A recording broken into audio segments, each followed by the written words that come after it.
Welcome to the channel. In this video, I'm going to want to share some tips and traps that I've been able to find whilst implementing vehicle maintenance in this existing series. So we can see at the moment we've got a population of 63,000 and we're on February the 1992.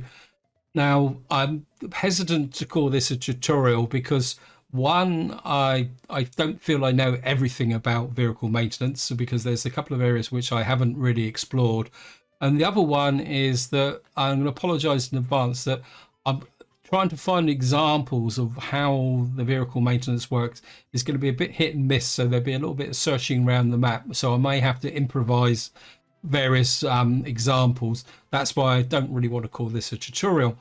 Now, this video will consist of, well, some structure. In the beginning, I just want to talk about how vehicles attain their wear coefficient. Then I want to talk a little bit about how the actual base mechanism works, and then I want to go through the mechanism by how vehicles actually get repaired and why they don't get repaired as well, is something that's worth mentioning. At that point, then I will be flipping around a little bit, and then at the end, I just want to go through some quite a key trap which you do need to be aware of, and I will also touch very lightly on vehicle replacement. Now that will come with a caveat in the sense that I haven't really done much with vehicle replacement because it's a really long-term process. So what I'll probably do is just talk through the theory of it, but won't be able to demonstrate it very much. So let's just jump straight in. So how do vehicles gain wear, and what is wear is probably the best thing. So if I come here and just click on a random vehicle here, what you see is we open the vehicle, and if you've got maintenance enabled, what you'll see is on this top row and on the bottom of the right hand column, you'll see there is now a value called wear and tear, and this vehicle it's at 16%. Apologies for the small size of the text. Now it's not always there. Some vehicles it will be over on in another position because of course you've got lots of different vehicle types. You've got trucks, you've got trams, you've got trolley buses, you've got trains, you've got ships, you've got aircraft, you've got metro. Now, I will say that I haven't done anything with aircraft and metro. What I will say is that I will go through helicopters, which is similar in principle to aircraft, and also metros works roughly the same way as things like trams and trolley buses. So every vehicle has a value of wear and tear. And if I go below the dials, you'll see that below the dials, there's an odometer, the age of the vehicle, and then you've got this bit at the end. It says repair greater than 50%, and then you've got a little spanner at the end. It says allow to repair. Now, the way it actually works is that, which is different from building maintenance, because in building maintenance, it's the construction offices that are responsible for repair that will scan their area of interest, which is up to 3,000 meters. And they will detect buildings which require repair. Vehicle repair kind of works the opposite way. It's the vehicle that has a setting which can be manually adjusted. I'll just show you there. You can change it the way you want it to whatever value you want. I'll talk a little bit more about why you may want to change that value later on. And what happens is the vehicles run rounds, and when they get to their preset condition, which is 50% in the default mode, the repair station then will actually then detect vehicles that need to be repaired. So for example, you've got this vehicle here, which is currently in this area here. And you can see that this has just reached the 50%. It's probably slightly over because it's greater than 50%.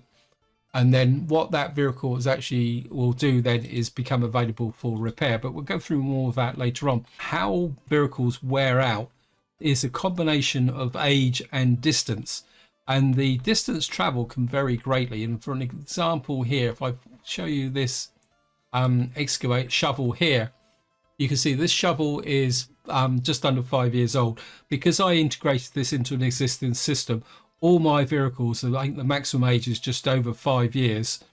But you can see, so it's 4 years, 10 months, 21 days old. But you can see here that it's gone absolutely no mileage. This is where I base the supposition that it's a combination of distance and age. The reason this shovel's never gone anywhere in its 5 years is that fuel's delivered to it, and therefore it's got no reason to go anywhere. Now, in contrast, if I come down to and find a a rubbish cart or waste truck, garbage truck, whatever you want to call it. You see, this garbage truck is only what, 2 years, 11 months, 28 days old. You can see it's already traveled 606.2 kilometers, and it's got a wear factor of 40%. The reason for that is that these garbage trucks are probably some of the busiest vehicles you're going to have in your economy, because as you can see here that the actual technical services which they support are virtually perpetually empty. These guys do a lot of mileage. Now, the only other vehicles that do more mileage is, if I can find a train, we're probably going to have to come up to here. I come up and find my tourist train. We'll be revisiting the tourist train a bit later on. And we go to all related vehicles. Click on there. And what you'll see is this vehicle is just over 5 years. It's 5 years, 5 days old. You can see it's already traveled 4,815 kilometers. And basically all it's doing is running from this station to the border just up over there. So on actual physical distance, it's what, about a kilometer, about 1.5 kilometers. But because it's running constantly, because it's a train that's working on a line setup, it covers a lot of distance. And the only other vehicle that possibly bigger mileages than this, and if we click on one of these helicopters here, you'll see that this helicopter has already traveled, well, this one's 1,200 kilometers in 4.89 years. I think the ones over here might have gone a little bit further. This one's traveled 3,828.6 kilometers in just under 5 years as well. The reason for that is that, as I've already mentioned, they've been flying across the diagonal of the map to be able to deliver materials down to Dark Valley here, because I was forcing the building. And of course, if you imagine that, I think this is about 20 kilometers or something. So a round trip's about 40 kilometers a trip. So that shows that these are probably wearing faster than that excavator I showed at the beginning. In fact, I've got an excavator's over here to see what we've got in the way of these excavators. See, this excavator's carried 0.1 of a kilometer, and it's 5 years old, and it actually looks like it's just been repaired, actually, just to mess me up a little bit more. I don't know if I've got any more excavators around here. So it looks like my repair crews are working quite well. So that's the way that vehicles accumulate repairs. And as I've already alluded to, that what happens is that when a vehicle reaches greater than its allocated percentage, which in this case is 53%, the nearest repair, or the repair station that can see that vehicle, and this is where it's quite important, guys. Range is everything. If a vehicle's out of range, you have a problem. I've got an example of that. So this is something you do need to be aware of, that vehicles can only be repaired if they are in range of a repair office, or or they can find a repair office that needs to be repaired. Now, there's a difference between that, which I'll explain in a little while.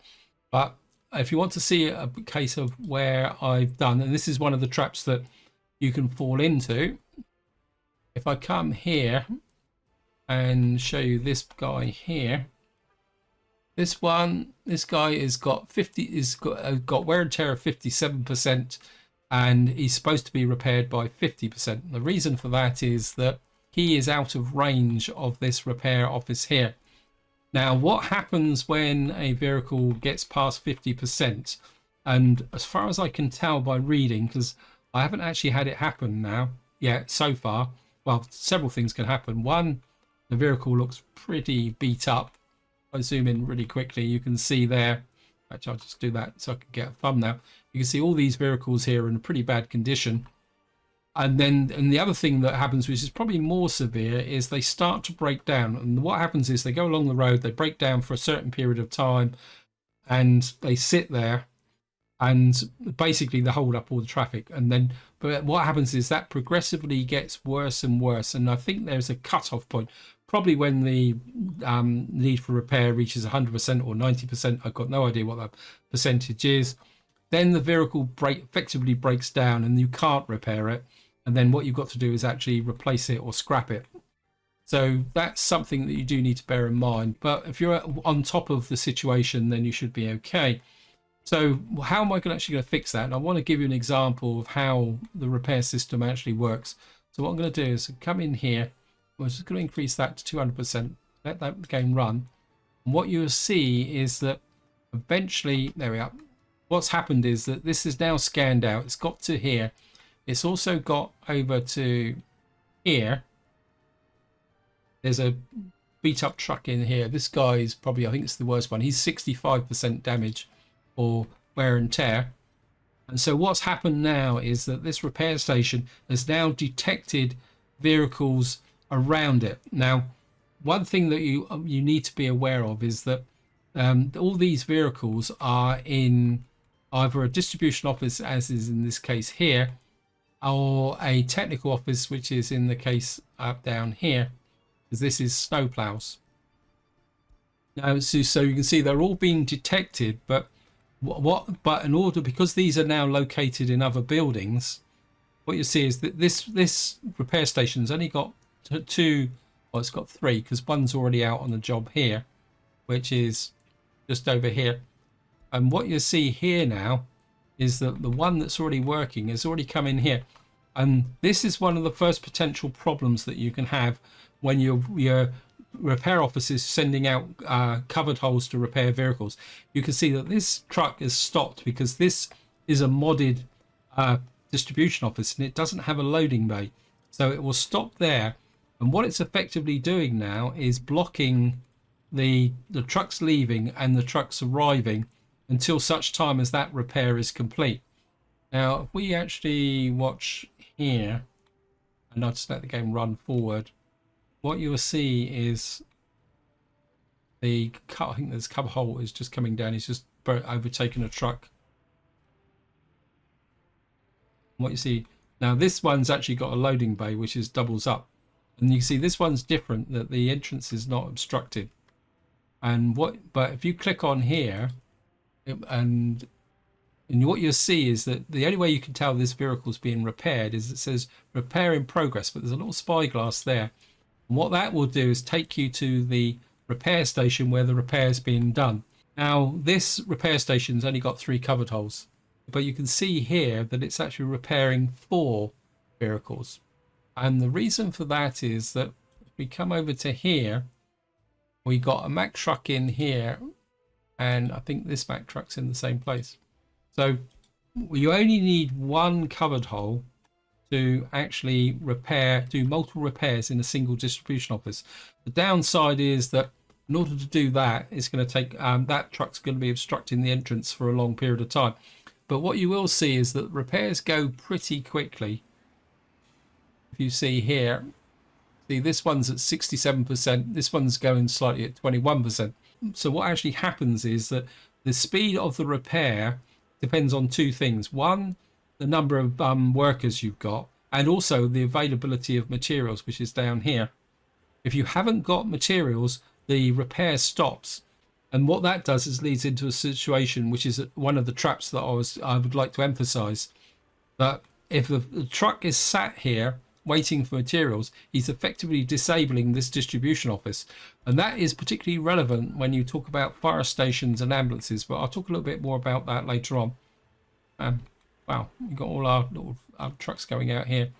Now, before I go any further, I just want to talk about how distribution offices detect work and the different types of work that they carry out, because this is quite an important concept, because it does relate to the way you actually plan things. Now, if we come over to this repair station, what you see, if I click on this now, you'll see that the 2 ports have gone brown.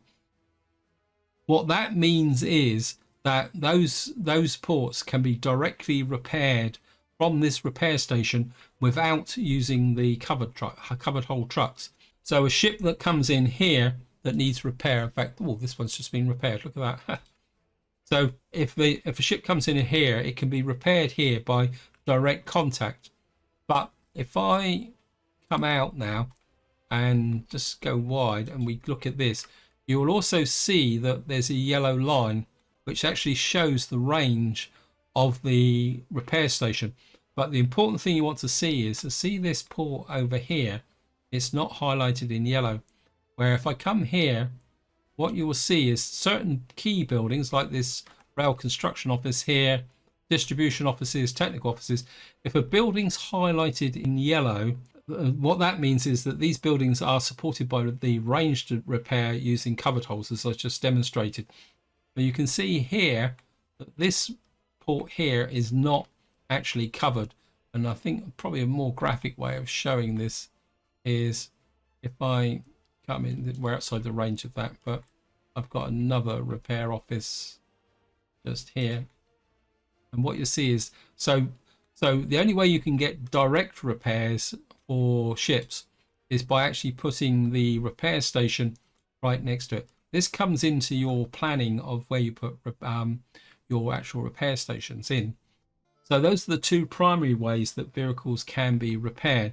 Now, one thing you need to be aware of is that a repair cannot start even in a port like this until the vehicle that needs to be repaired has arrived. And that also applies to a distribution office. So if you've got, say, a vehicle that's out and about in the process, say like these vehicles here, say this truck here, for example, you can see it's actually got 46%. And where are you? And what are you doing? Right, you're actually on the way back. You can see you're a bit tatty. Now, if I get this one here, and we get the repair office here, and what I'm going to do is I'm going to actually tell this one repair manually. Just let the game run, and we'll just follow this guy. And he's just sat here.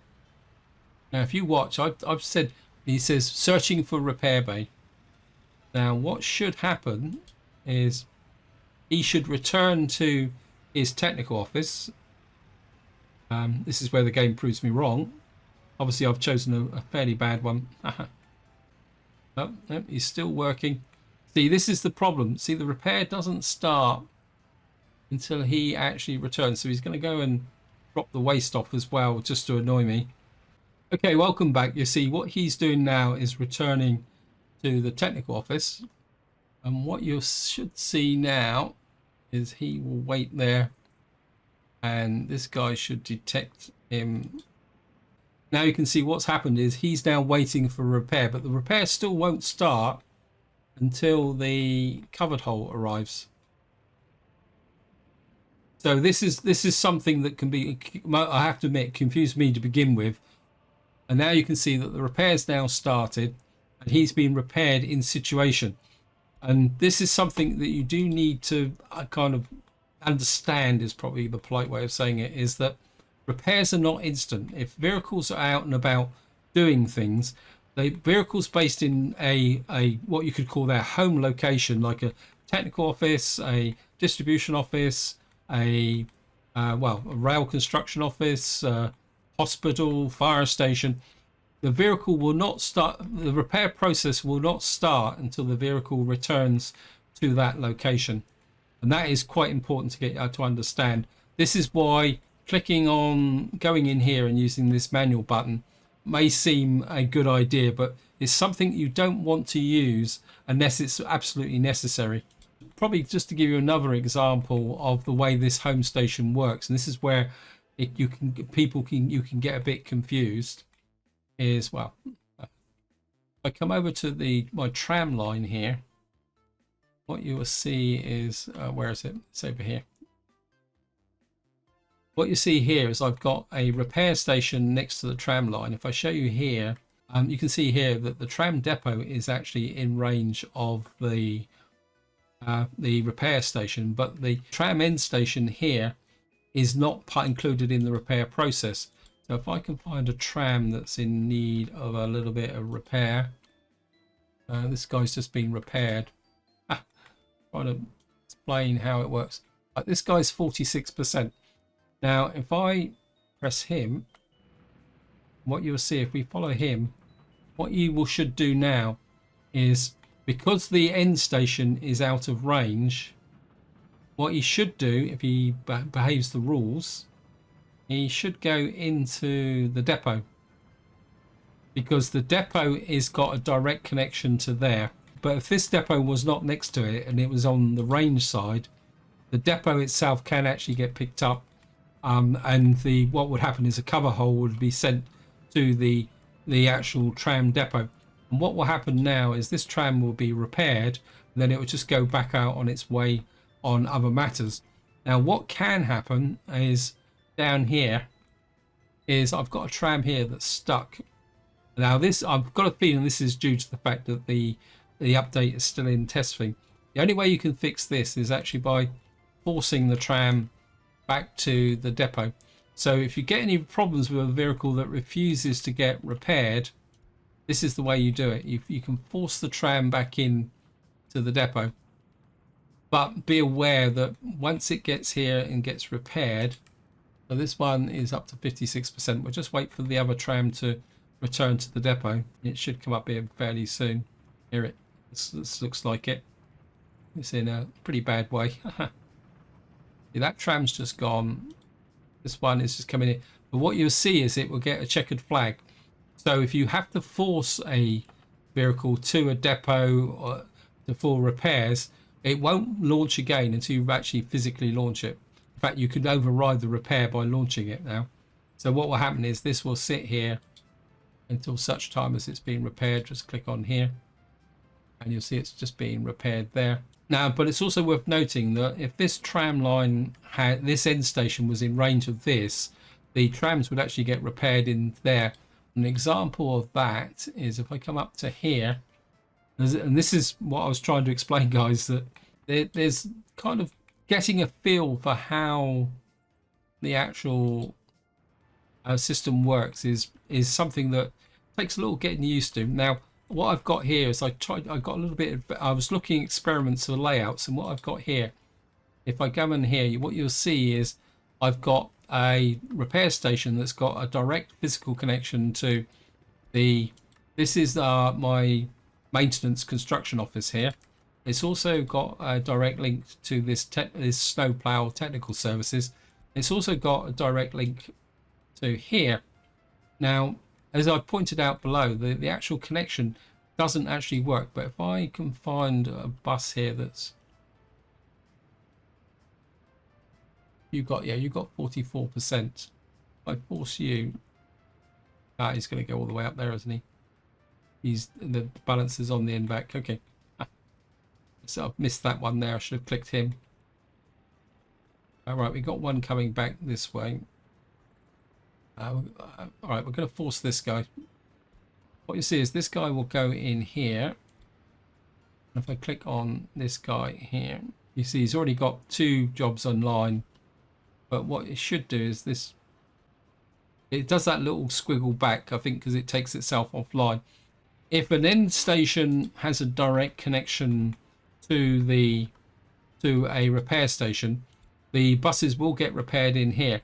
So if an end station doesn't have a direct connection to a repair station, what will happen with these buses is the fact that they will go for the third way that vehicles can get repaired, and that is they will actually go directly to the repair station itself. But one trap you need to make sure is that if you've got line vehicles like buses or even trucks, you must have this allow repair in building vehicles online enabled. And then what you've got above here is allow repair cancel when long idle. What that means is that if a truck's waiting a long time for a repair, it can resume what it wants to do. So just to recap, so you can only get repairs in end connections on line setups like this, or even trams and trolley buses will only work if the repair station is actually in direct connection there.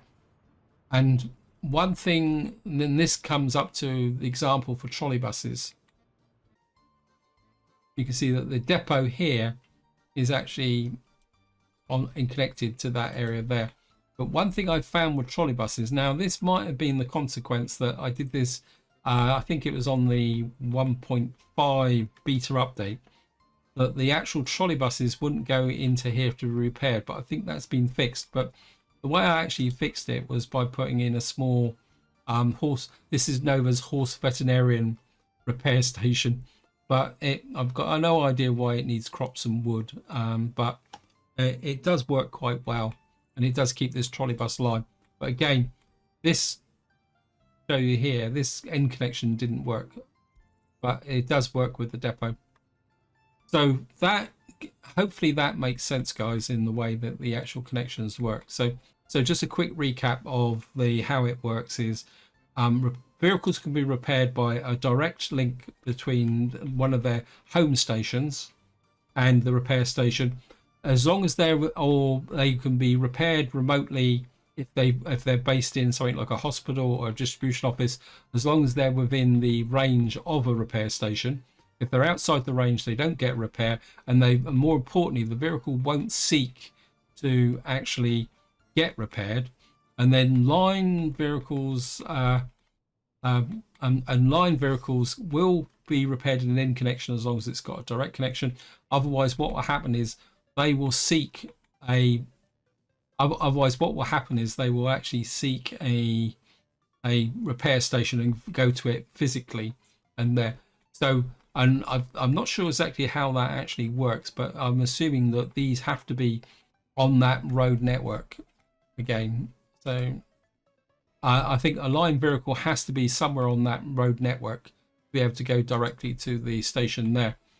So that covers the general principles of repair options. Now I want to talk about some potential problems and traps. And probably one of the biggest problems is related to hospitals with helicopters.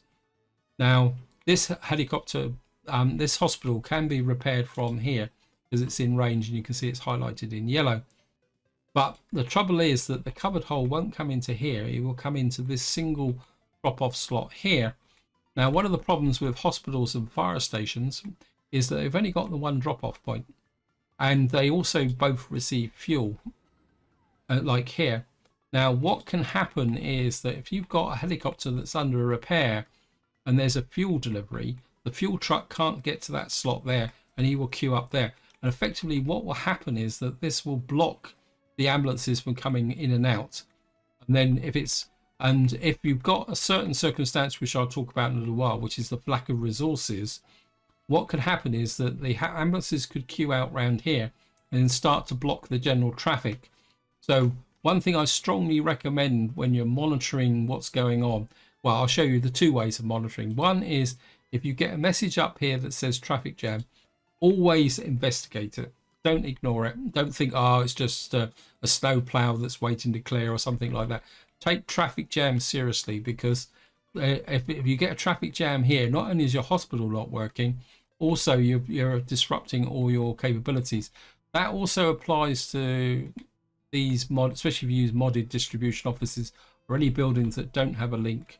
If you can start to get a traffic jam piling up here, because what can happen is that you can end up with the vehicles blocking themselves, and then you get yourself in an almighty mess. So take traffic jams seriously. And then the other way that you can keep an eye on what's going on is this here. You always need to put on show wear and tear, come in here, and then see whether you've got any vehicles that are starting to extend. What I'd like to do is I do the whole map, and I go there. We've got one vehicle here that's a concrete mixer. It's at 52%, but it's actually set to 53% capabilities. And this is a way you can get an overview of what's actually going on in your economy. And if you see any vehicle that's beyond its repair parameter, you really need to investigate it to find out what's actually going on. Now, this is also a good segue into where you may want to, how can you explain it? Where you may want to adjust this, because you can set a global repair limit at 50%. But say, for argument's sake, we're come in here, we'll find we've got this concrete mixer here. What I could do is drop down to 50%, just as an example. And then if we actually go looking for the concrete mixer, I don't know, got no idea where he's on the map. He's down here. You can see he's actually sat in the depot here. So what will happen now is that because I've dropped this down, he will get detected as a potential candidate for repair. Oh, he should do. In fact, he'd probably get picked up here eventually with this one here, this repair bay. It does take a little while for the game to work out if you do change the percentages. I will say that much, guys. It can take a little while. I don't know if we can find him. It's 53%, because the game seems to block calculate. This is the one here. It's waiting for repair now. So it's just waiting to be detected. So there is a considerable lag when you mess around. So don't mess around with these settings too much. So why would you want to say, well, I want to do less repair? So well, the only reasons I can think of is like in the case of the excavators, because they don't technically, they can't break down that much. You could push those probably up a little bit. Also, some vehicles that may be need a little be repaired a little bit earlier. Maybe vehicles that are say garbage trucks, so you want to keep them going at maximum performance. So I mean, I'll admit I'm stretching it a little bit trying to think of reasons, but I've guessed that the main reasons why you may want to push it up is really related to ships and trams and things like that, because these work in a relatively self-contained area. Now, ships seem to develop wear and tear very slowly, and you can check that by actually coming in here. And I've got trams here. If I do the whole map, this is trains. And one thing, the one vehicle type that doesn't have wear and tear is the actual cargo wagons, by the way, guys. So it's only the power trains that actually develop the problems here. So we got a train here that's coming up for repair. And if we come to here, it's a tram actually, not a train. Why is that? Why is it got trams listed as trains? Oh well. And obviously maybe the game thinks it's a train. Ships is here, the whole map. You can see. Generally, I haven't had any problems with ships, despite the fact that my setup is a little bit iffy. Helicopters, we got one at 48%, which is just over here. And it's actually carrying passengers down here.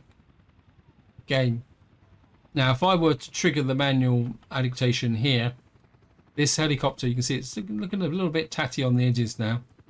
It looks like he's actually got one. Oh no, it's a helicopter. Okay, so this is an opportunity. I'm just going to let him land, and then I'm going to flag him for manual repair. That little blue symbol says that he's fueling. So we've now got the helicopter now that's landed. I've said it needs to be repaired. This is being picked up. And what you'll see, just to emphasize that, the problem that you can get, what you'll see is the covered hole will come down here. You'll park up in that slot. He will start the repair now. And now if a fuel truck arrives now, that will block off this this actual hospital here and cause problems. And that also works with construction offices as well. Bear in mind that, you know, the construction office only has so many delivery slots for fuel as well. So you can end up disabling your construction like that. And I think that probably covers everything. Apologies if I've rambled on too long, guys, but there's just so many things that you need to consider. And that comes down to what my final points, which I want to do, which is the repair stations themselves.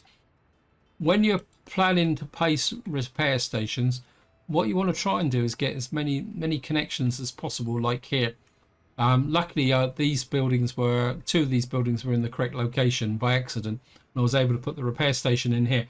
So what you're looking for is as many direct connections as possible around the repair station, because that means you use less trucks. The other thing you need to consider is the fact that you need a workforce. So don't put these out in the middle of nowhere. Put them somewhere where you can get a workforce in, and then that probably spins into a little bit more of when you're designing things. Like the mistake I made up here is that I put the depot and the end station out here. What I really should have done is put them here, so that I could have taken advantage of a mobile workforce, because obviously this one's dependent on buses being buses delivering the workers, and you got to remember if there's no workers, you can't the repairs come to a standstill. And just again, sorry, just to kind of emphasize that this is a setup that I put together here. What I've got here is I've got the repair station in the center, and you can see it's actually repairing a tractor at the moment, and which is again exactly the same as distribution offices. The tractors will be in the farm. If the tractor's out plowing, it will finish its plowing before it returns for repair. And what I've got on the left-hand side is a technical office for snow plows, and on the right-hand side I've got the technical office with the waste disposal. Now, if you actually look at this building, you'll see that I've actually got a little warehouse out here. Now, what you see here is that what is required to repair vehicles is all the materials which you require to construct one, which is plastics, mechanical components, electrical components, electronics, fabric, and steel. Aluminium you will need to repair helicopters. That was a change that came in with the 1.7 update in the beta test branch. It caught me out because I wasn't using it. So aircraft and helicopters need aluminium. The steel is required, although technically the covered holes are used as the delivery process for the steel, because the covered holes don't actually deliver anything. They're just the point of contact. But you can see that there's relatively small amounts of electronics and that in there. And what I found with my early testing is that if you've got a very busy repair shop, you very quickly run out of these goods, because especially at the moment, like I'm having to import some of that, and that's also applies when you're early. So you get more than enough steel and aluminium. You've got 40 tons and 20 tons, although you could probably. So the steel and aluminium I haven't found to be a problem, but if you've got a large, if you're going to put down a large repair station, consider putting a small warehouse attached to it. And just to kind of give you a bit of a tour around, if we come into this one, you can see I had to go to great lengths to squeeze in a warehouse up here, because this one was the one that gave me problems, which alerted me to the potential problem that you've actually got. And this is by far the biggest trap you can fall into, is one, putting this in somewhere where it's got poor logistics, because like building repair, logistics is everything. No materials to repair, no repairs, and then very quickly you can find queues building up, all sorts of things developing very quickly. And then the other one is workforce. Now this one works reasonably well on a bus route, but generally speaking, I strongly recommend that you put your repair buildings close to where you can actually get workforce in, which just as a final confirmation is this repair here. You can see there's a nice little footpath here. This is a good chance to use asphalt footpaths. And again, if I was designing this in again, I would have this fire station in range, because it's not actually in range of the there. But you can see again, I had to squeeze in a small warehouse in here to keep this one busy. This one is quite a busy repair station. It seems to be always repairing something, but then there's a lot going on here. So I think that covers about everything, guys. And just to finish up now, I'm going to talk a little bit about the auto vehicle replacement. Now, I'll be honest, I'm not exactly too sure how this works. You can put this on, and what you do is you select a vehicle here. So you can say, well, let's just do it. Let's put it a bit more realistic. Say like this one here. Was it? Come in here. This vehicle is a bit dated. So what you can do is say that you've got options to get vehicles from a depot, from vehicle storage, and purchase new. I would guess that, especially if you're playing on realistic mode, it's going to be purchased from new. Now, I have experimented a little bit from here, but I've never got the feeling from where these vehicles get actually replaced from. And I've never really been able to test the automatic replacement thing. But you can also got this option here. It says send to scrapyard.